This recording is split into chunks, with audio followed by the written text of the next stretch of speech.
Okay, hi everyone. Thank you so much for joining us on Wednesday afternoon. We are back again with the MRSI Wednesday webinar for this month. And today the topic that we're going to be talking about is the reordering of relationships in India 2024. Next slide. Again, reminding you, this is the seventh season of Wednesday webinar. We've been doing it for a while.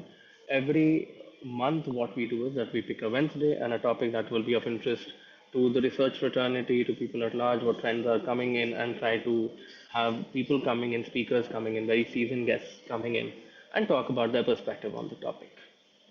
Um, Next slide. Yes. In terms of session hosts, you have me. I will be moderating the session, but the and in the back drop, there are four of us who manage the Wednesday webinar. There's Amitabh, who is the head of insights and analytics at Dr. Reddy's lab. There's Sundar, who is the CEO at SL Ventures. There's me. I work with Purple Audacity, and then there's Jayesh, who is the global director of insights at Entropic. About MRSI, MRSI is a non-for-profit organization which focuses on three things: creating awareness of the industry amongst public as well as the government at large. We've been doing a lot of work. We'd urge you to follow our social media handles and social pages to be abreast of the developments that are happening. Establishing the brand, promoting professional standards is the other bit that we work on. And the third aspect is to provide a platform to engage and showcase work, collaborate on common issues, and really being a mouthpiece of what is happening in the industry at large. Next slide. We have a very esteemed guest list today, and while we sort of talk about relationships, we thought who would be the best people to take care of this. So we've got Anjana today, who's a partner at Quantum Consumer Solutions.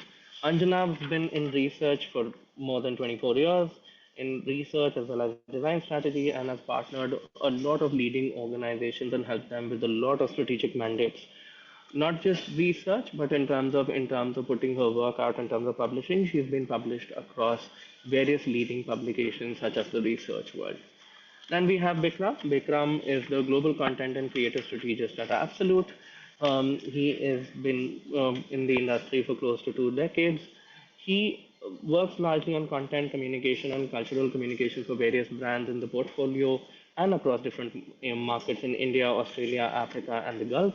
Prior to his role at Pernod, he was the VP of Strategic Planning at McCann World Group and has had a lot of experience working on clients like GSK, Discovery Network, Horlicks Boost, Pepsi, Taco Bell, Coca-Cola, Quaker Oats, Essel, and with Pernod. Then we've got Mr. M.A. Parthasarathy, who is also better known as MAPS, has spent close to almost 3 decades in communications business across WPP agencies. He's been with the GroupM for about 15 years. In his current role as Chief of Strategy for GroupM South Asia, he's focusing on growing the consulting practice backed by expertise in data analytic and technology. Also, he spearheads the community of product and group leaders and strategy leaders across GroupM agencies. And prior to his role in GroupM, he was also the CEO of Mindshare South Asia. And Mindshare South Asia is the largest media planning agency in the region. Then we have Puneet. Puneet is the Director of Special Businesses Insights at Kantar South Asia, and Puneet at the moment is working towards building an ecosystem of data alliance partners that help address different client requirements through passive data. Also mentors Kantar's inside businesses in Bangladesh and Sri Lanka, and has worked extensively on FMCG, media, retail, telecom, technology, and B2B marketing campaigns. In fact, as part of Wednesday webinar, we have a tendency to keep going back to Puneet and getting his expertise on various topics, and his team has been very gracious to help us all this while. So thank you everyone for giving us your time. We will go in the reverse order of which I actually introduced everybody. So Puneet is going to likely go first, but before we do that, I'm just going to take a minute to just explain what and why relationships. When we were putting the Wednesday webinar for this month together, we discussed that relationships could be possibly a thing that we could look at. Why could we look at it? There is a lot of changes which are happening, right? We see a lot of changes happening in terms of changes in interpersonal relationships. We see changes in relationships which are happening amongst people and in families. The catalysts are really changing in families. Choice making, decision making is changing. Marriageable age is going up. A lot of nuclearization is happening. A lot of people really sort of working as independent sort of houses, number of double income households, and double income no kid households are changing. So we said that there are definitely going to be a lot of patterns that we can look at. Relationships are foundationally changing. So we will have Puneet go first, who is actually going to use India's population pyramid, and based on that, we'll try to contrast the different segments within consumers and across markets, and try to sort of shed light of some of the macro data that we've been seeing. Over to you, Puneet. Thanks, Mukul. I hope I'm audible to everyone. Uh, Yes. Great. So as Mukul has pointed out, I am examining the dimensions of relationship as such from the lens of wealth pyramid of the country. Primarily because our country is a fairly diverse one, and there are fairly large populations in this country living in very different life circumstances, and therefore all these circumstances, in a sense, start defining how they look at relationships, whether it is about themselves firstly, about their gender relationships and what kind of roles do they see, as also expectations from children. So that is broadly how we've structured this particular segment. Moving to the next slide, please. What we've done is from TGI, this is a study that we run every year, and it has a sample size of 60,000 across urban and rural India. We've used that particular study to understand the population pyramid of the country on wealth asset. We've looked at the claimed monthly household income of different individuals, and we've kind of put together a wealth pyramid where we estimate that close to about 5% of India's population, which contribute to about 14% of monthly household expenditure, monthly expenditure of households as such, is the top creamy layer. And then right at the bottom of the pyramid is the 20%, very skewed towards rural India, a population that is also fairly concentrated in the traditionally economically backward parts of the country. We are looking at the geo-skews very strongly towards states such as UP, Bihar and Jharkhand, Orissa, Madhya Pradesh and Chhattisgarh. So this particular chart essentially is giving you a sense of the affluence pyramid. Where are they located? What is the kind of contribution that they have to monthly expenditure? And this is not sufficient, because it was also important to understand what really starts defining these people. What are the values that are over-indexed by these income class segments that we've derived? So TGI has a global framework for segmenting populations, where there is a battery of about 30 psychographic statements that are globally tested that go into that particular framework to work out the life values of people. And naturally, we've looked at the values that are over-indexed by different groups to help understand the life value segments that are more likely to be defining certain population groups. So when we are looking at the rural poor, which is the bottom 20% of India's affluence pyramid, these are people who are reasonably risk averse, they're conservative, they at the same time are seeking change in these circumstances. Whilst there are those who escape poverty, in a sense, very heavily concentrated towards rural India, and fairly open to embracing change as such, because they've seen that changing their life circumstances. Post which is where urban India starts kind of dominating, where we look at the risk taker, which is the middle of this affluence pyramid, fairly ambitious, and they are willing to take risks as such to improve their life as such. There are the urban affluents, very experiential. They have an adventurer mindset, fairly expressive, and have a strong sense of self-belief and identity. The creamy layer, they are comfort zone dwellers, reasonably status quo-ish, and fairly image conscious. Moving to the next slide, please. So we're looking, starting with gender relationships. What we've done is we've looked at percentage agreement with key statements that describe gender relationships at a national level, and then looked at growth versus 2022. So we're looking at Q1 2024 data from TGI contrasted with 2022 data, and then looked at how those growths have changed across or there are declines by various segments. And what we observe is that broadly things are reasonably range bound, with the exception of the fact that there is one thing that seems to be coming out is that traditional gender codes are reasonably well entrenched. So, for example, aspects such as women must continue working as such after marriage. Whilst it is 71% overall who are agreeing to this, there is a decline that we are seeing as such, and particularly as we move down the population wealth pyramid, it actually kind of gets accentuated. During the COVID period, there was a improvement in the perception that there has to be greater sharing of household responsibilities across men and women. That seems to actually gone down again, and that's a fall that we are seeing across as such, and particularly as we move down the affluence pyramid. So essentially, what we are looking at is a reasonably traditional mindset, and changes that were created due to COVID are now completely,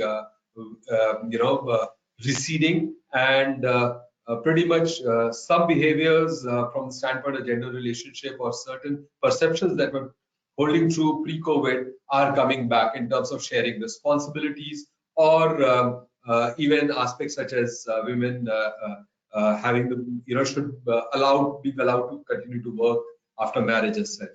The other thing was something that I wanted to also highlight was that there is a dip in the importance of relationships as such from a gender standpoint, and that's something that probably is an indicator of a weakening of the marriage institution, probably, and that is true across the affluence segments that we've identified. Moving to the next slide. If you look at children and the relationship or expectations with children, children are clearly emerging as tech influencers. They are seen as strong tech influencers, particularly in the middle segment, mid segments of the affluence pyramid. The other is there's a lot of pressure on children that parents are putting, or the society is putting, in terms of what they need to do to get ahead as such, and it's almost it is okay for, while there is a lot of conversation around the fact that you need to reduce pressure on children, there is a high burden of expectation, particularly in the lower at the lower end of the affluence pyramid. Moving to the next slide. This is an interesting one. When we're looking at self-image, what we find is that the affluent are clearly people with resources, and for them actually materialism or money as such is a fairly good indicator of success. So they are rich, and they are very comfortable with the fact that that in itself is a very important marker for success. And in a sense, that is also kind of talking to their need to kind of keep looking young, so they invest in themselves, and that is very strong, particularly in the set of people who are comfort zone dwelling, creamy layer as such, where actually the increase that we're seeing versus 22 in terms of importance of looking good has gone up quite significantly. These are some of the things that as we move down the affluence pyramid actually are less important. The richer the person is, they're more likely to evaluate success on the basis of the wealth that the person has. They invest in staying young, and in a sense they are also fairly comfortable with questioning traditional beliefs as such. The survivors, or the right at the bottom of the pyramid, they are static as such as far as questioning traditions is concerned. They pretty much are where they were in 2022. The other segments as such, they have seen change, and they are actually increasingly talking about some of the old customs and beliefs being irrelevant for them. So this is broadly a snapshot of how different parts of India's affluence pyramid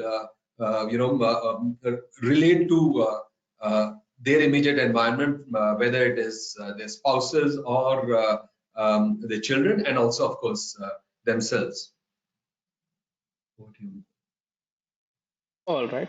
I think thank you so much, Puneet. I think we'll just quickly take care of a couple of things. I had missed a couple of couple of announcements. One is that you will, for all the attendees, you will see that there is a question window actually on the right side. If you can see there, you can put your questions here as the speakers are speaking about their topics. You may not be able to unmute yourself, so what you can just put in your questions here, and we will put it at the end for you, and we will ask those questions to our speakers. Puneet, I think as sort of Diana's sort of just coming back with the deck, you can hear me, right? I wanted to just get in one question uh, with you. Sure. Yeah. One of the things that you've sort of focused on is that the gender codes are reasonably well entrenched, and you've also focused on the impact of children. How much of an impact, if you can just very quickly sort of try and get that, how much of an impact do we see children having? Is it just about pester power, or is there a deeper sort of impact that we're really seeing in terms of how almost like a reverse catalyst of sorts, where the younger people in the house could be impacting the perceptions of other people, not just choices, but in terms of just perceptions and in terms of just everything to do with their different aspects of their lives. So, as nuclearization grows, the dependence of parents, in a sense, to get their own anchors right, is a lot more on kids as such. And kids, by virtue of being a lot more conversant with technology as such, in this new era where everything is being impacted by technology, whether it is my banking relationships, whether it is my shopping, a whole host of things that are kind of moving to the tech environment as such, is where kids are increasingly playing a role, not just in influencing specific technology related decisions, but actual purchase of a whole host of consumer products. And that is something that we've observed not just through TGI, but other studies that we've done where children play a role because of their, by virtue of the strength of what they understand from about technology, but also because of the centrality of their that house's existence as such, with children as the Hmm. as being central as such, and in more increasing number of nuclear households where both men and women are working, this is something that plays out a lot stronger. All right. Thank you so much. I think Diana is also ready with the next speaker. Now what we are going to do as Maps comes in. Thank you so much, Puneet. As Maps comes in and talks about his topics, what we'll see is that it goes and takes a view of what's happening in the household in terms of what are the common currencies of conversation. So really, it is just a manifestation of how this is playing out through various examples and through data. Over to you, Maps. You can. Yes. Thanks. We heard from Puneet about how overall demographics and pyramids are shifting. So, as Mukul mentioned, I'll focus more on the shifts from the lens of content consumption in families, and the subsequent impact of that on things like category, brand perceptions, behaviors, and so on and so forth. Now, I think it's not a new fact. If we could just stay on the previous slide. Uh, it's not a new fact that one of the strongest binding forces of any relationship, or for that matter, any community, is the ability to have common topics of conversation. And there are a number of shifts in the recent past that have opened up new opportunities for what I call as common currencies of conversation within members of a family or within members of a community. So I'll just touch upon three of those right now. Moving on to the next slide. So the fastest growing media in India today is connected TV or addressable TV, which is viewed through maybe a Fire Stick or maybe through direct connection to the internet and so on and so forth.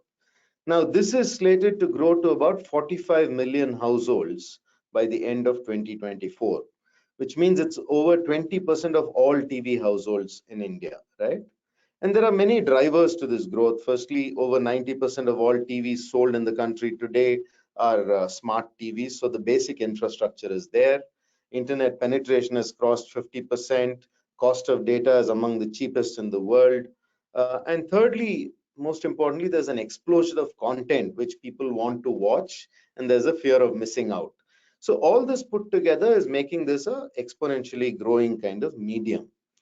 Now, addressable TV is a combination of live television, like when it comes to sports like the IPL, and on-demand viewing, right? And when we look at the previous generation, the mobile screen actually made people go apart because it drove individual consumption to the fore, right? But now this connected TV or addressable TV is bringing back a phenomenon of co-viewership, which means it is bringing families together as in a unit to watch common content and thereby create common currencies of conversation. So we did a survey at GroupM of over 4,000 consumers in 2023 on TV viewing habits.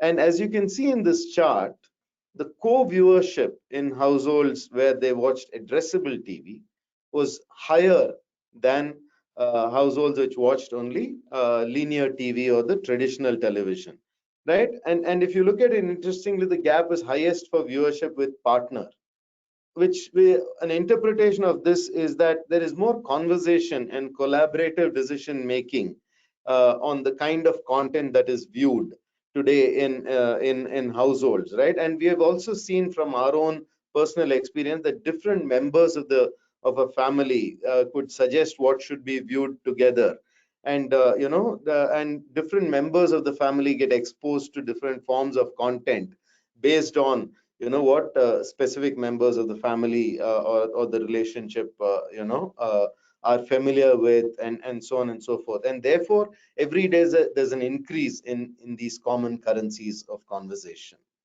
Moving to the next slide. The next thing is something which Mukul just spoke to Puneet about, right?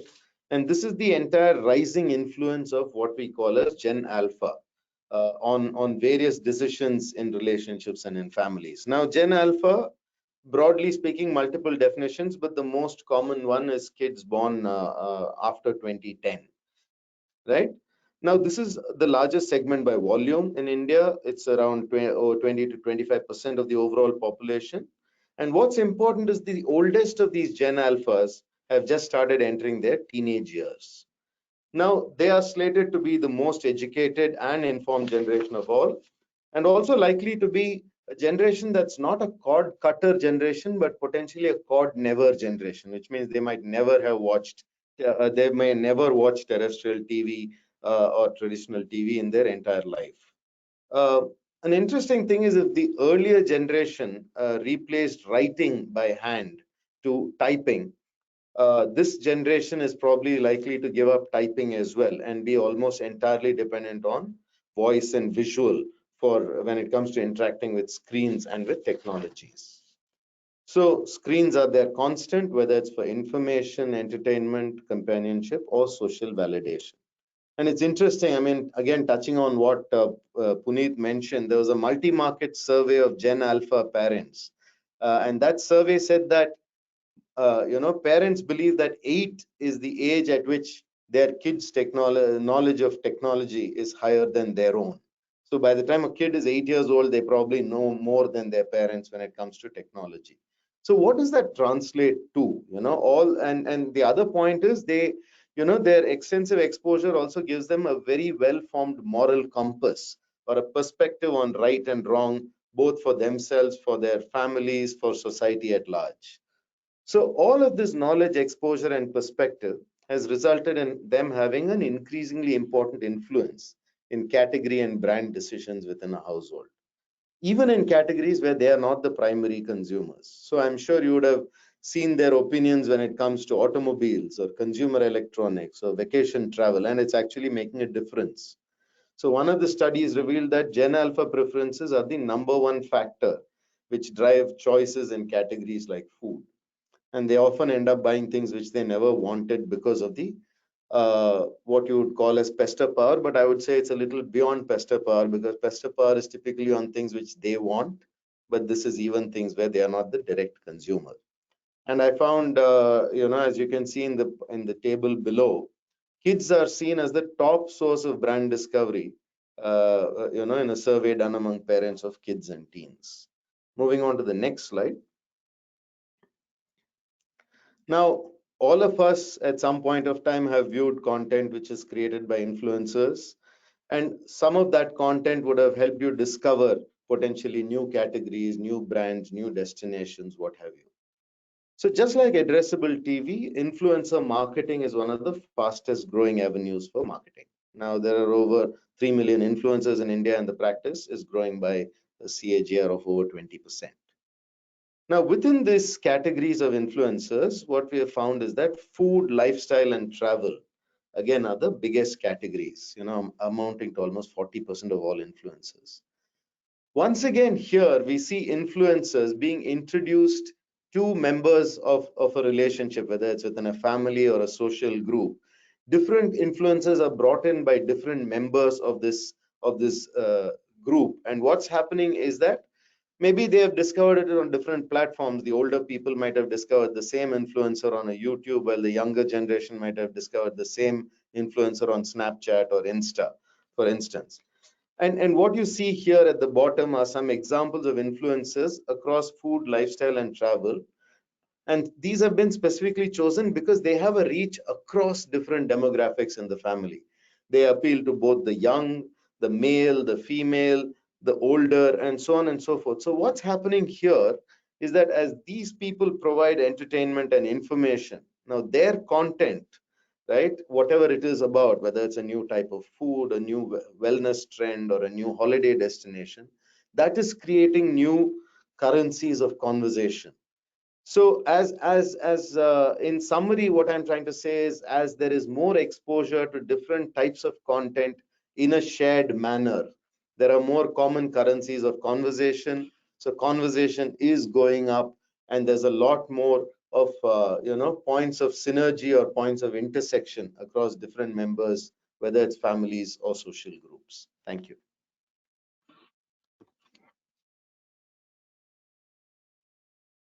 All right. Thank you so much, Matt.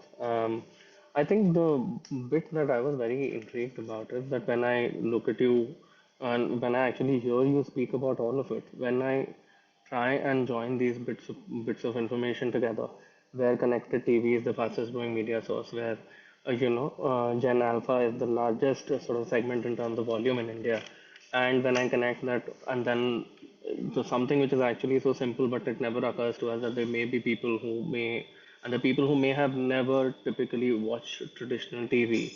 So in terms of their sense making, and in terms of the kind of language or the kind of or the way in which they can actually impact choices, would be very different from what we sort of typically how we evaluate choices and the sort of counter impact.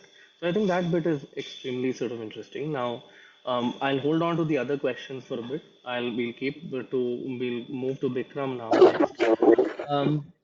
Now for Bikram, I think the shift that we're going to do in terms of talking about the topic is that Bikram is because comes and because a lot of examples we will see now in terms of what relationship changes are happening, and what he will anchor it on is that what are the different kind of reflections and manifestations in pop culture that we see. So there will be a lot of examples that will be shared in terms of how these relationships are evolving, and then after Bikram is done, you'll also see how sort of then Anjana will come and tie it up in terms of the reasons behind it or the causalities behind it.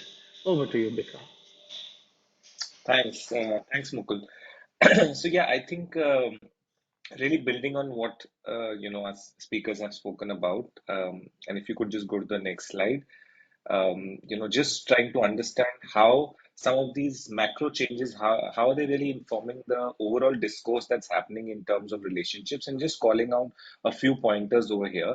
I think the first bit is that increasingly we notice pop culture kind of trying to popular culture, content, media, trying to really question the very stereotypical approach of a family unit that we've been, exposed to. But increasingly, brands and businesses are showing diversity in the way families are represented.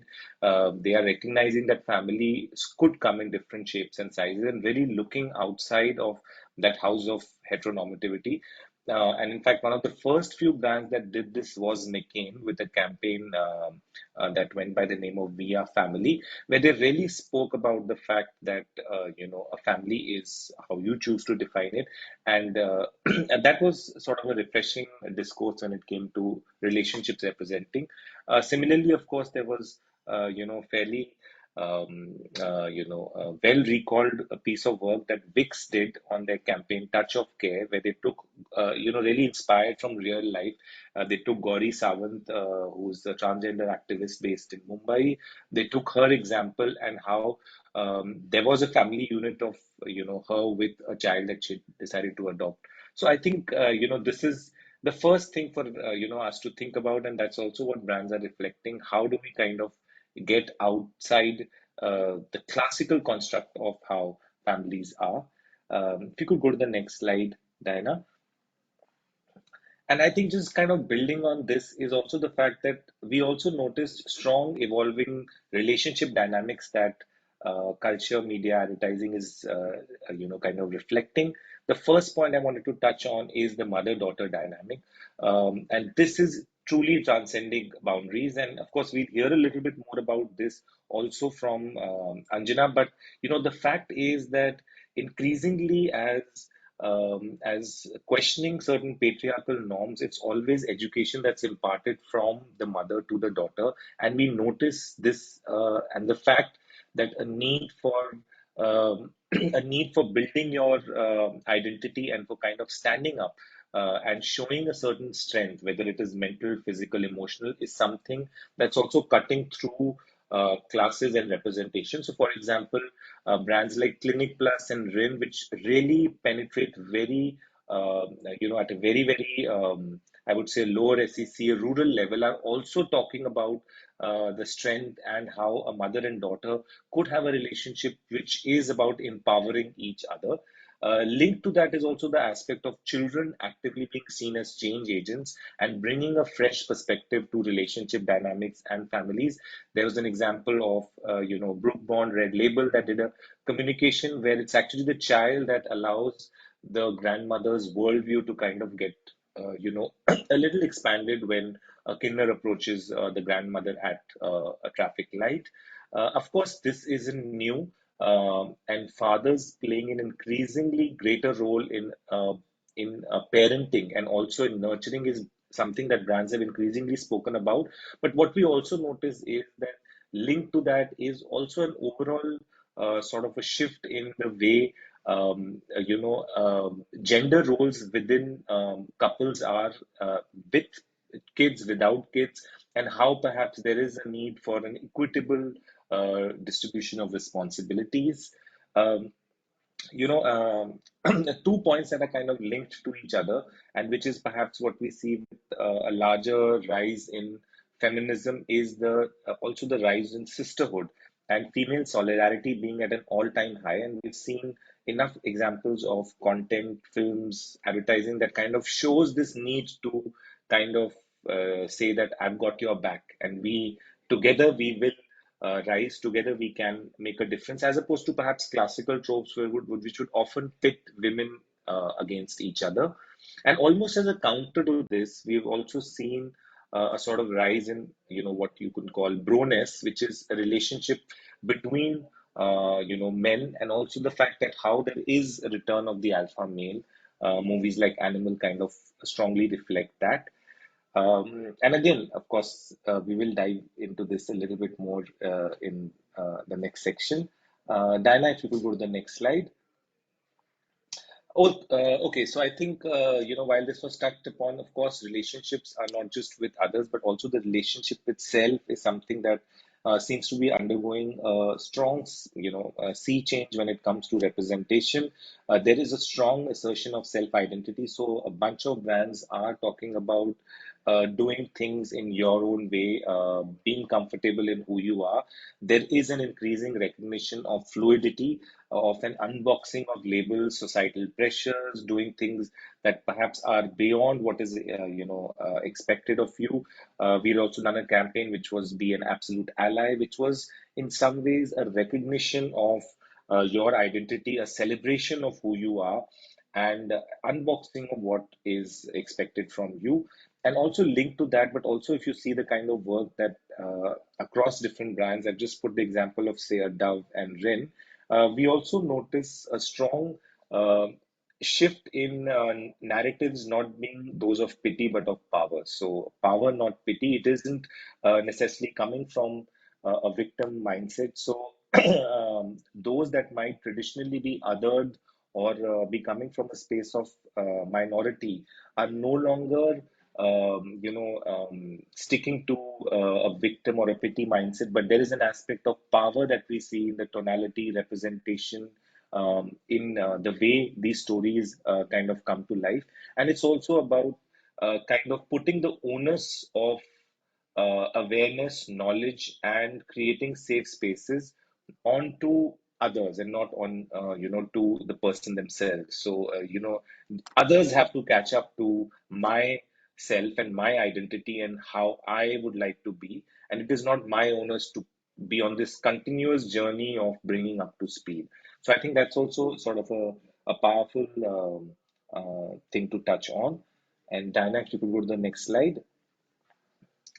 And while we've spoken about largely about very familial context when it comes to relationship, and obviously then the relationship itself, but I think what's interesting also to look at is because of obviously rapid digitization that has happened, we notice a lot of relationships that are also emerging based on identity, representation, passion points, communities being formed, and really, I mean, the basis of subcultures where there is a strong identity, there is a strong sense of community due to shared values. So really, these are in some ways chosen families that people are building, and these are also then, of course, there is commercial value, there is storytelling value that a lot of times these subcultures, communities, etc. have, but it's also indicative of how perhaps there are larger cultural shifts happening in the country, and so of course there historically been a lot of subcultures, and a lot of them have been physical subcultures, and even brands have leveraged them. It could be, for example, the biker community that Harley Davidson has actively owned and kind of nurtured. But increasingly, a lot of these subcultures are also sitting in virtual spaces, um, and I'll just talk a little bit about that. But if you look at and definitely, what was also touched upon was the when we look at content creators and when you look at influencers, they also sit at the heart of these sort of digital community-based relationships that get formed. Um, and I'll give an example of that. And just one more point I wanted to touch over here is also something that increasingly we are seeing in popular culture, which is of course, the advent of parasocial relationships and fandom. And this is really what you see when we talk about Swifties or when we talk about K-pop fans, or even when you look at, historically, when you would talk about a big Bollywood or cricket star, you would notice that there is this sort of a parasocial relationship, and that is also a form of relationship that is increasingly getting a lot of traction, and specifically in the digital world getting a lot of deeper, greater context. And Diana, if you could go to the next slide. And I just want to show an example of how short form content and content creation has actually also spawned a lot of relationship building that's happened in the virtual world. So, for example, and just giving an example of TikTok, because that was really where a lot of the content creation had originally started. There was a study that Nielsen had done, which said that essentially, while of course TikTok and short form contents are a lot about self expression, but they are also about the sense of community and the relationship building that happens, because they not only allow content creators to be themselves, but they allow them to connect with others like them. So very early on in this journey that TikTok was on, there were sub trends within that. For example, there was Mom Talk, which was a space where motherhood could be showcased and celebrated. It was a community that was thriving on humor, playfulness, a sense of family life that could be documented and shared. And that's what led to that relationship. Similarly, there was a community that went by the name of Fit Talk, which was again, and that gained further traction during the pandemic, which was about people coming together to challenge themselves in different ways, to engage in exercise and to kind of navigate, the then lockdown regulations. But this was again relationships that were getting formed with people who came from a common identity, a common passion, and a common sort of space. So I think, yeah, those are the some of the points that I wanted to touch on. And like Mukul had pointed out, Anjana is going to also further build on the macro shifts that these perhaps connect to. So thanks. Yes. Thank you. I think as Anjana sort of just gets ready, I think the couple of things I wanted to just sort of talk about, which become very important, and which are very interesting to sort of look at. I think one is that one big thing to definitely land, and which has been landing through various kind of slides and things is that we've been talking about, is that these are not changes which are happening in a niche, right? These are not outlier behaviors anymore. They're all mainstream behaviors which are happening both in metro as well as non-metro markets. So it's not really a very segregated sort of class which we're only talking about, although it may be happening at a much more rapid pace there. But I think really the democratization of content in a big way, sharing communities online has really broken the barriers in such a way where I don't think, personally speaking, and there's a lot of hypothesis around it, that I don't think there's ever been a time where the metro and the non-metro consumer of India has been as close as they are today in terms of just pure access or just enablement. So I think the good part definitely that gets highlighted with all the examples that you showed, Bikram, is that it is a mass change. It is not such a niche change per se, and it's happening in different ways and forms in terms of other socioeconomic classes also. And I think I'll come to those questions after Ranjana sort of comes in. Uh, but I think the role of the female is something that I would want all of you to just think about, because that's possibly one critical question that we might ask in the question and answer thing after Ranjana goes. So now over to Anjana. Anjana is going to be taking a culture lens to the shift that we've been looking at. Sorry, and she will focus on what are the top discourses that we are seeing play out and the reasons for it really. So to give us a very thorough and very comprehensive understanding of what is driving these shifts. Over to you, Anjana. Thank you for that, Mukul. And like Mukul said, my attempt here is to actually try and explain some of the shifts that all the three speakers before me have spoken about, right? How can we explain it through the lens of culture? And if there are larger discourses that we're seeing around this, right? So that's really what I'm going to be focusing on. Moving on to the next slide. Right. So, the first point that I want to establish as we take a culture lens on this is that human relationships are socially constructed, right? So, a relationship between any two people is actually between two constructed images and roles. Right. So basically, it's really my conditioning that sees you in a certain way, and your conditioning that sees me in a certain way. So what I think of you is not just a function of how you project yourself to me, but it's also a function of my own need, right? And then what happens when external forces collide with these culturally constructed images and roles, right? That's when the outcomes can be varied. And this is what we call being in a state of flux. And the way you navigate this state of flux is really how relationships are playing out, right? So that's the context that I want us to remember as we move into studying the impact of discourses on relationships, because there are moving parts here, and how those moving parts actually impact relationships is what we're trying to do here. Moving on to the next slide. All right. So what is shifting, right, in the space of, in the larger world around us? There are multiple discourses and many, perhaps more so today than ever before, right? Globally, locally, at a national level, the politics of it, the economics of it, even war, right? There are multiple discourses that are actually colliding with these cultural forms. And what happens when when you're exposed to all these different discourses, right? As a result of the exposure, what really happens is that as an individual, you feel the need to craft yourself newly, right, in relation to these new influences. And how do you do that? The responses could be either that you reject these new influences and say no, I mean, these don't make sense to me, and I go back to solidifying your current identity. The other way is that you look at this new discourse and you say it's making sense to me, and therefore I need to alter, my responses, my perception of self, the way I look at, the other as well.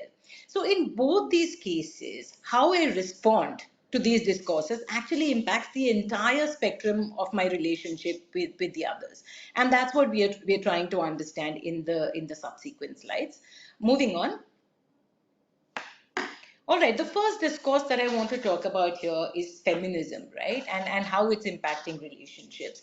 Now, like I mentioned earlier, your response could be like a positive response or a negative response, right? So if your response to the feminist discourse is positive, then what will happen is that you'll change your entire content of your relationship with the opposite sex. Let me explain that to you. For instance, if you're a man and your response to the feminist discourse is positive, then you will say, let me look at her as an individual in her own right and not really define her through her gendered roles, right? So that will be how a man could look at this if his discourse to, I mean, if his response to the feminist discourse is positive. Now, if a woman's response to the discourse is positive, then she will actually redefine, herself, the way she sees herself, her behavior, in a way, I mean, in a manner that's dependent on what freedom itself means to her, right? But if your response to the feminist narrative is negative, or to the feminist discourse is negative, then you'll harden your stand and you'll actually perpetuate the patriarchy, right? And this is not just for men. There are women as well whose response to this narrative is negative. They say, they're much more comfortable maintaining status quo. They're much more comfortable probably in a more subservient role. And we must remember that even for women, a negative response to feminism could also be a space of power, because then what happens is she perpetuates this narrative onto her daughter-in-law, for instance, right? So there is power in that narrative for women as well. So therefore these different manifestations actually play out today across SACs, castes and communities, and various forms of social structures. So moving on to the next slide. Right. Now, what I want to focus on here is how women's relationship with themselves is changing, right? And like Bikram pointed out, it is a function of feminism, it's a function of education, it's a function of employment. But the fact of the matter is that women do see themselves as bearers of new directions today. The example that you see on this on the right is probably an extreme example to make a point. But I just want to say that this is across SECs and town classes. Even in small town UP, we do see that women are actually trying new things in education, employment, business, relationships, etc. And I'm just going to take you through some examples of how this is actually manifesting in the smaller towns as well. And this is not an upper class metro phenomena. For instance, in small town UP, we find, and in places like Jhansi and Saharanpur, we find that educated girls, because there are not enough jobs, they're actually looking at food carts for livelihood, for instance. In Karnataka, there are single women head of families that the state is actually giving money to, right? The state has policies to help them, I mean, to provide them financial aid, right? So there are these examples that you see across. There are also instances of single parent or single mother led households, where I'm not saying, I mean, there could be other people also in the household, but they are at a periphery, and the mother child unit actually becomes the fulcrum of the family, irrespective of who's there around them, right? So and again, Bikram spoke about sisterhood a little earlier. I mean, what you can't do individually, you actually band together as a group of women to achieve. And again, many examples of how sisterhood is actually gaining prominence. And again, this is not just a metro phenomena, but we see this even in the small towns in rural areas. In fact, you must have heard about women in blue in UP actually stopping domestic violence, or women in rural areas, in drought prone areas, who are actually coming together to get pipelines, water pipeline into their villages. So they're actually meeting the collector, meeting all those important people who can help them with this. Women coming together and shutting liquor shops, for instance, in the smaller towns. So these examples, and in the upper classes, in the metros, of course, there are stories of women coming and starting businesses together, right? So fundamentally, we do see, like I said earlier, women are seeing themselves as bearers of new directions. Moving on to the next slide. And therefore, what's happening as a consequence, right? So we find that today there is a rise of anxious and insecure masculinity across many parts of the country. And this could actually manifest, could actually lead to toxic expressions of repression and dominance, right? And why is this happening? Why are instances of domestic violence against women going up, or other forms of oppression going up, right? Now, if we were to look at the lens of how women have redefined themselves, how women have redefined their relationships and behavior. For instance, they do not see men as the sole custodians of being the provider. In fact, empowered women are actually questioning their role as protectors even, right? So in that context, as women are changing and evolving and moving on, they also bring into question many old tropes of masculinity and expectations that go with them, right? And therefore, as a consequence, this leaves the men in a difficult position, because their own role definitions and behavior need to change accordingly, and that's difficult to do, right? So that's one of the reasons why male anxiety has been peaking, and you see this in pop culture. You see this in the success of movies like Animal, for instance. Yeah, moving on. Yeah. The other point that I want to make here is that today more than ever, we also see many rifts and tears in the fabric of a couple relationship. And here again, one of the very big reasons is that there is a lot of role ambiguity, right? And because of this role ambiguity, because of how women are changing and the subsequent pressure on men, etc., the contradictions in relationships are also really coming to the fore like never before. Now, while the contradictions are coming to the fore, these are not getting resolved through behavior. For instance, we find that even today, real equality is absent in marital relationships, right? So even in high income households, you find that domestic chores are not equitably split. And therefore, while there is some bit of initial conversation or sharing the load, etc., this is not really, it's not a full sharing of responsibility. And therefore, there is a strain in the role that remains completely unaddressed. And that's the kind of stress I'm talking about on modern day relationships, which is really fairly higher when compared to what it was earlier. Moving on to the next slide. And I think, in the context of relationships, you can't really ignore this, right? Digitized relationships. I mean, social media occupies such a big part of our mind space that it's even overtaken the physical world out there, right? So one, of course, I mean, social media is the space for projection of aspirations, and therefore, that everyone's looking at you there, and that's the space to keep your aspirations alive in the eyes of others. In extreme cases, we also find that this leads to a lot of urban loneliness, sometimes faking identities to connect with others, etc. We also find that because of technology and digitization, etc., there is also reverse mentoring that's happening in relationships. So kids have taken, I mean, other speakers have also spoken about this, but kids have taken an upper hand in many spaces like shopping and use of technology based apps, etc. The other change that we are seeing thanks to technology and digitization of relationships is that today, because of the access to all of this, we find that there are also a lot of relationships that are probably physically distant but are quite emotionally connected, and thanks to technology. We find that there is a rising number of platonic relationships that are happening as a consequence of this. We also see very strongly knit, very strongly connected communities, online communities, etc., that have never met face to face, and even social relationships that are actually being very strongly influenced by social media influencers than immediate community or family, right? And pressure, must remember that pressure from this space is probably much more insidious than what the community can exert, right? Because and these can actually sway behavior and meaning systems significantly. So moving on to the next slide, we'll quickly touch upon nuclearization here. And yes, of course, this has been happening at a large scale level. So because of nuclearization, what's happening is that there is a there's much more acknowledgement of the fact that there is a certain mutual dependence between parents and children. So we find that the connect with our own home, our own assets, our family is much stronger. Our assets, yeah, is much stronger than with the extended or larger family outside of the nuclear family. We also find that decision making is within the family unit, and children therefore are playing a very central role there. It's almost like a reversal of the power dynamic there.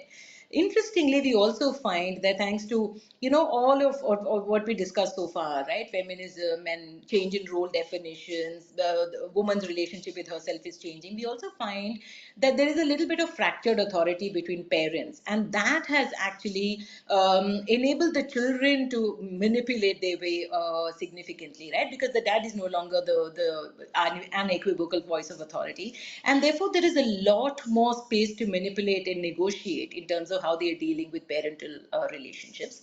Moving on to the next slide, this again is an interesting one. As our country gets more and more individualistic, we also find that transactionality in relationships is a big one, and loyalty is under pressure, because commitment to any relationship cannot be taken for granted anymore. Because if the relationship doesn't deliver, then you move on, right? And this is even more prominent perhaps amongst the youth, who are commitment phobic and seek partnerships on their own terms. And in fact, one of the things that we're seeing here is that pet parents, the rise in pet parents in the country. And one of the ways to explain it is to say that when loyalty itself is under pressure in relationships, this is another dimension that gives you a certain kind of emotional succor, a certain kind of loyalty, right? So that's what I'm talking about. Again, when it comes to transactionality today, and this is particularly amongst the higher NCCS, the really higher NCCS. But for instance, divorce is no longer taboo amongst this very high NCCS set, or chastity is not such a revered moral code anymore, right? So these are the kind of things that are happening, which actually allude to transactionality, in relationships. We also see this in terms of employer-employee relationships, right? There is a degree of transactionality there. I mean, gone are the days when you said I'm loyal to this job or this employer. Today you're saying I want a much more varied career trajectory. I want to upgrade my skills in various aspects of a job, etc. Now, moving on to the next slide, the other dimension, I think, Bikram spoke about your changing relationship with yourself and changing relationship with your body. But, spiritualism and mindfulness is another important discourse, right? Because everybody is chasing meteoric progress. And when you chase meteoric progress, you also know that you're running on a treadmill constantly. And if you don't slow down, then that kind of progress cannot be sustained. So therefore, there is a lot of emphasis on giving time to yourself. And this has taken on multiple manifestations, right? Meditation, yoga, fitness, all of that. And therefore, there are multiple narratives here that are changing one's relationship with one's body, whether it's fitness discourse or health discourse. The longevity discourse, biohacking is another big aspect of how your relationship with your body is changing and could change in the future. Or new and emerging definitions of age, right? Your chronological age versus biological age. All of this is having an impact on how you're interacting with your own self, how you see yourself, and therefore it definitely has a bearing on your relationship with the other as well. Now, there are multiple other discourses that you can actually examine, this whole changing shift in relationships through, right? I mean, you could look at it from the space of environmentalism, for instance. Today, the fact that we no longer live in the middle of nature, how is that impacting us as humans, our interactions with other living beings, and therefore the society at large? But that's for another day. I'll end my talk here, and that's all I have, Mukul. Thank you so much, Anjana. I know that we've sort of shot off our time by some 2-3 minutes. I'll take a couple of quick minutes to just wrap up everything. I think today, as we listen to all the speakers, and I just request if all of you can just come in here because I'm just going to put one question out because we've got time for that. Um, I think that 3-4 things that shine through in all of the all in what everybody spoke about really is first, I think the impact of young people in various ways and forms, whether it is young people, Gen Z, Gen Alpha, or whether the generational impact. I think that's something that is really sort of impacting things in a big way, and you see a lot of discourses as a result of that because everything, and the newer discourses are being made space for.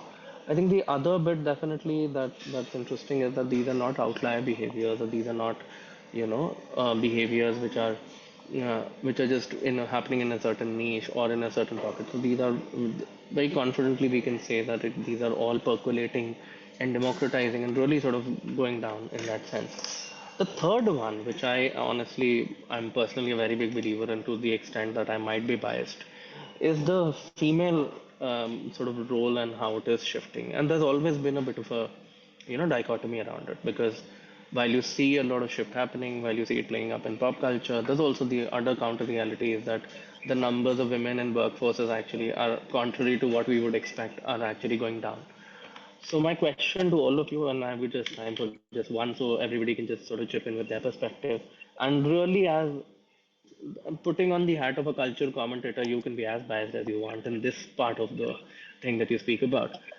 But honestly, with all the the dichotomies around it, are we how strongly do we feel is the female role in this relationship changing across the country? And I'm not just talking metros. I'm not just talking smaller sectors. I'm really talking all kinds of socioeconomic classes because we do see a lot of examples in it shifting.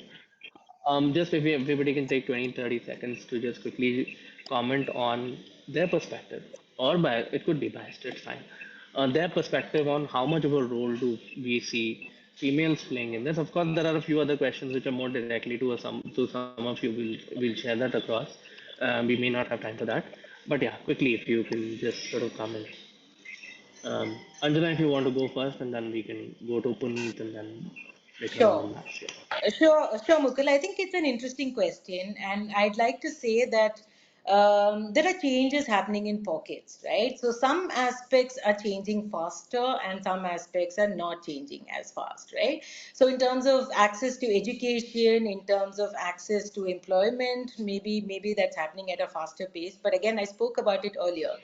But in terms of role distribution at home, etc., or in terms of work distribution at home, etc., that hasn't changed, right? So, for instance, you'll see that there is not enough equality in marital relationships or distribution of chores at home, etc. So, women are going back to those roles even in upper income households, right? So that's one thing. The other thing is also what I spoke about earlier. There is an insecure masculinity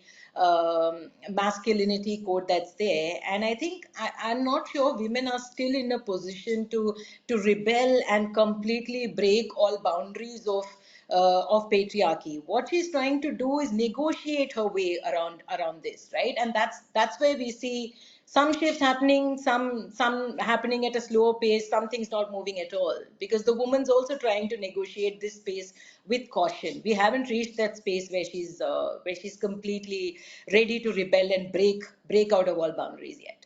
I don't know if I've answered your question. No, I think you've answered it from your end.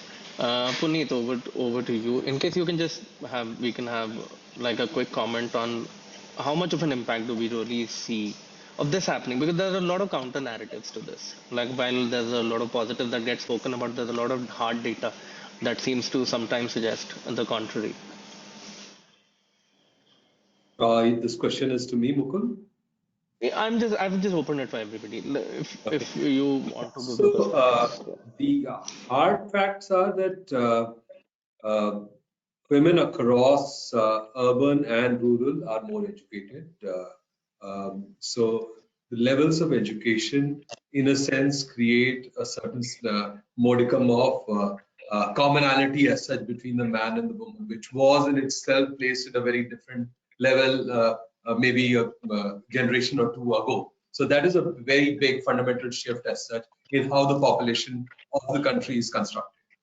The second is the fact that now, even in the underprivileged parts of the country, which is the bottom 60% that I spoke about earlier, what we are finding is that there are many more women who have access to financial means because they have bank accounts and there is wealth that is getting money that is getting transferred to their accounts. So that, in a sense, is on its own fairly empowering for their own individual decisions and choices that they are making. And that is another aspect that is creating a constituency of women in rural, in the underprivileged parts of the country, which is fairly vocal about change in the households. So, for example, things such as how the kitchen should be structured. And yes, there is an aspect of gender roles, and that is a much more enduring aspect of how families have been constructed over thousands of years and related to patriarchy as such. But the way their spaces as such, and there is a role aspect which we should, not gloss over. But things such as kitchen and how it is structured, all of those are undergoing a rapid change. The way food is cooked, even in rural India, is undergoing a change. So those are positive, changes that are taking place. There is, however, post-COVID, and COVID was a time where there was a lot more of a democratization of responsibilities in the household. That has receded a little bit, therefore there is a bit of a stress because here's a woman who's fairly educated, who is also, doing work that is at times fairly significant as such and contributing significantly to the household, income. But in terms of roles and responsibilities, there is a disparity, and that is a stress point, and that is still being negotiated, as Anjana has rightly pointed out. Right, Maps, I'll quickly come to you, 20 seconds, but I don't know what you had in mind, but I want to possibly just spin it a bit. How do we, if we were to look at the household, um, how do we see the man-woman relationship and really the other sort of, child and parent relationship we've definitely spoken about. But within a household, how do we see this manifesting? Is possibly the angle you could take. If you had something else in mind in terms of what you wanted to add, you can do that as well. No, I think a lot has been said about the man-woman relationship and how that's evolving. I think where we are seeing it is there are different. I will look at it more from the brand marketing and consumption lens, where we are seeing that there is definitely an increasing influence of the woman of the house when it comes to key decision making, when it comes to categories, when it comes to product consumption, when it comes to content consumption as well.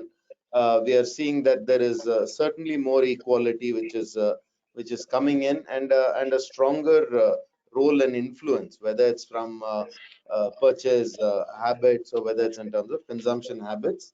I think a lot of it also has to do with the rise of areas like e-commerce. There's a lot more content leading to commerce, which is again providing a bit of an impetus into this entire space. Yes, I'm going to give you, Bikram, the hardest job if you want to top up and add anything to all of that is being said, and then after that, we'll just wrap up. Thanks, Mukul. No, I think I just echo what everybody said. I feel like because of the larger shift that are happening in terms of just overall gender role getting um, opened up and like Anjana used the word negotiated. I think there is a lot of negotiation that's happening in terms of gender roles and gender dynamics, and that is evident in the kind of choices being made, the kind of content that's getting consumed. I think a lot of that is stemming from that. But essentially, we do see a fact that there is, when a very established, structured order is getting questioned and getting broken up, we see that the ramifications are quite diverse and interesting. So, which is why when you actually see that the gender dynamic and the change in the old order and the ways of roles and responsibility and that changing as actually having far-reaching consequences in terms of the threatening of masculinity or the rise of some people might say hyperfemininity. So I think we see it playing up in very, very different ways. I think the interesting thing to think about is that while some fundamental things and building blocks might be changing, what's interesting for us to think about is what is the repercussions of that? Like, what are the kind of, if that is the bigger shift, what are the smaller shifts that are happening as a result of that macro movement, right? So that's all I'd like to chip in with. Thanks, Mukul. All right. We've overshot time by quite a bit, but thank you so much for giving us your time. I think the insights today have been invaluable. We've taken stabs from it on the topic from various directions. I think a lot can be taken away from what's happening in the home, what brands are doing, what is fundamentally driving these shifts, and then really hard facts in terms of how this is really playing out across the pyramid. Thank you so much, everyone, and thank you to all the speakers for giving us time. It has been wonderful. Last service announcement for everybody, please keep watching this space. Next month, we'll be back with another session for you. And the recording of this will be available on our social media handles. So please do share across your channels and across your different social medias.